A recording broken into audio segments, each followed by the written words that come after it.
Jonathan didn't sleep that night. He told himself it was because of the unfamiliar bed, the suffocating quiet of the house, the distant hum of a life he didn't belong to. But he knew the real reason.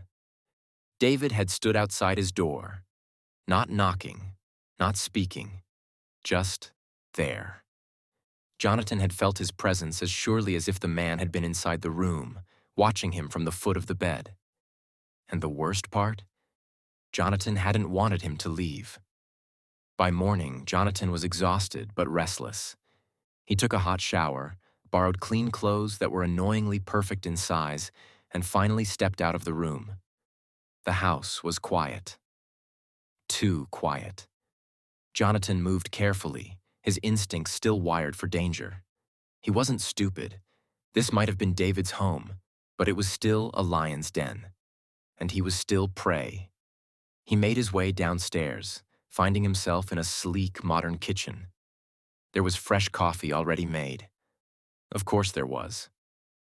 Jonathan poured himself a cup, trying to ignore how unsettling it felt to be here, standing in David Taylor's house like he belonged. "I was beginning to think you wouldn't come down," came a smooth voice behind him.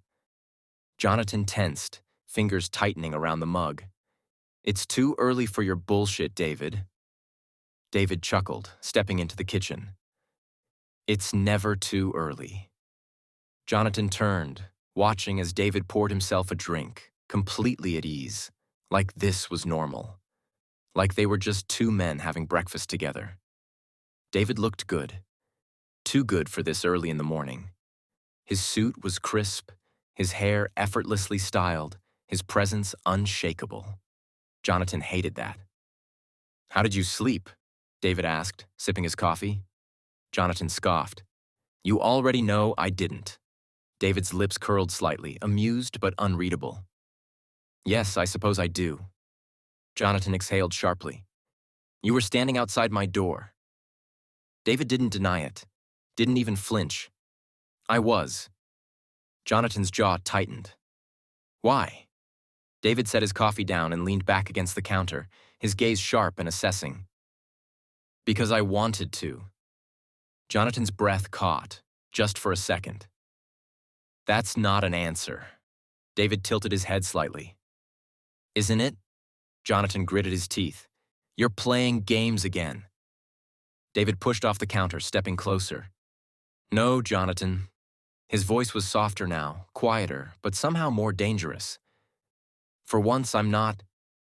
Jonathan's pulse was too loud in his ears. He held his ground, refusing to step back. "What do you want from me, David?" David reached out, slowly, deliberately, and brushed his fingers against Jonathan's wrist. Not trapping him, not forcing anything. Just there. "I think you already know," David murmured. Jonathan inhaled sharply.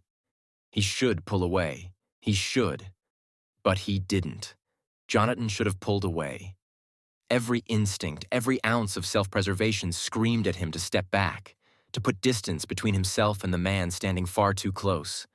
But David's fingers were warm against his wrist, barely touching, barely there, and yet it felt like a chain wrapped around him, holding him in place. He swallowed hard, forcing himself to meet David's gaze. "This isn't happening." David's lips curled in that knowing way, like he could hear the lie beneath Jonathan's words. "Isn't it?" Jonathan exhaled sharply and jerked his hand back, breaking the contact. "You don't get to play with me, Taylor." David hummed, as if considering that. "You assume I'm playing? Aren't you?" Jonathan narrowed his eyes. "You like control, David. You like having people wrapped around your finger. You think I don't see that?" David studied him for a long moment, then stepped back, as if granting him space. But there was something too intentional about it, like he was indulging Jonathan. "You see a lot, Jonathan," David said finally, his voice smooth. "But not everything." Jonathan hated how those words unsettled him. He turned, gripping the edge of the counter, focusing on the solid feel of it beneath his fingers. "Why am I really here, David?" David didn't answer right away. Instead, he took a slow sip of coffee, watching Jonathan over the rim of his cup before finally saying, "Because I wanted you here." Jonathan's grip tightened. "That's not good enough." David's lips twitched. "It's the truth." Jonathan turned to face him fully. "You don't just bring people into your home because you want them here. You're calculated. You're careful. Everything you do serves a purpose." David set his cup down and stepped closer again. Slow. Deliberate. "And what if you are my purpose?" Jonathan's breath stalled. For a moment he didn't move, didn't speak, because David wasn't smiling anymore, wasn't teasing. His expression was unreadable, but his eyes were dark, intent, filled with something Jonathan didn't know how to fight against. It was one thing to be chased, to be wanted. It was another thing entirely to be claimed. Jonathan forced himself to exhale, shaking his head. "I'm not one of your men. I'm not something you can own." David's gaze flickered, something sharp and dangerous flashing behind it. "Number you're not." Then, softer, quieter, deadlier. "But tell me, Jonathan, why does that sound more like a warning to yourself than to me?" Jonathan turned and walked away before he did something reckless, something he couldn't take back. Jonathan didn't stop walking until he was outside. The crisp morning air bit at his skin, a sharp contrast to the warmth of the house he had just left behind. He took a deep breath, trying to steady himself, trying to push away the lingering weight of David's words.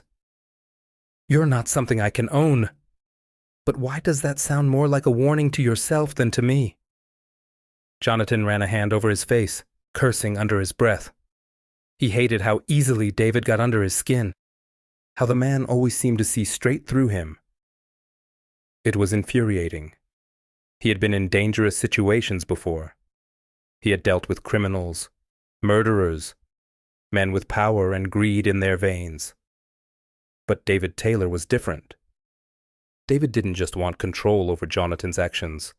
He wanted control over him. And the worst part, Jonathan wasn't sure he had the strength to fight it anymore. He heard the footsteps before he saw him. Jonathan didn't turn, didn't react.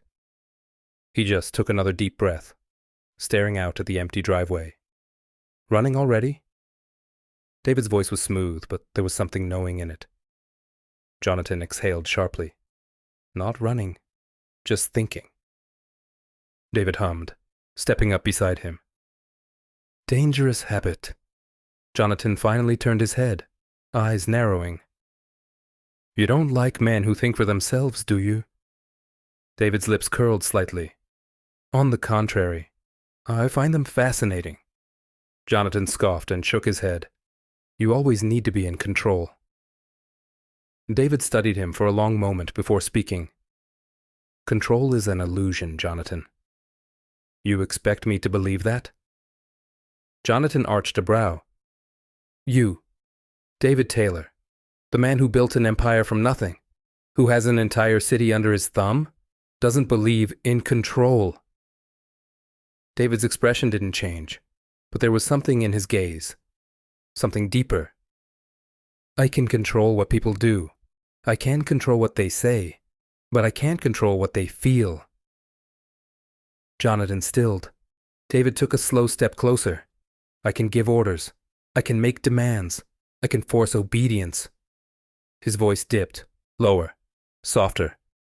"But I can't force someone to want me, can I?" Jonathan's throat went dry. David tilted his head slightly. "And yet, you're still here." Jonathan clenched his fists.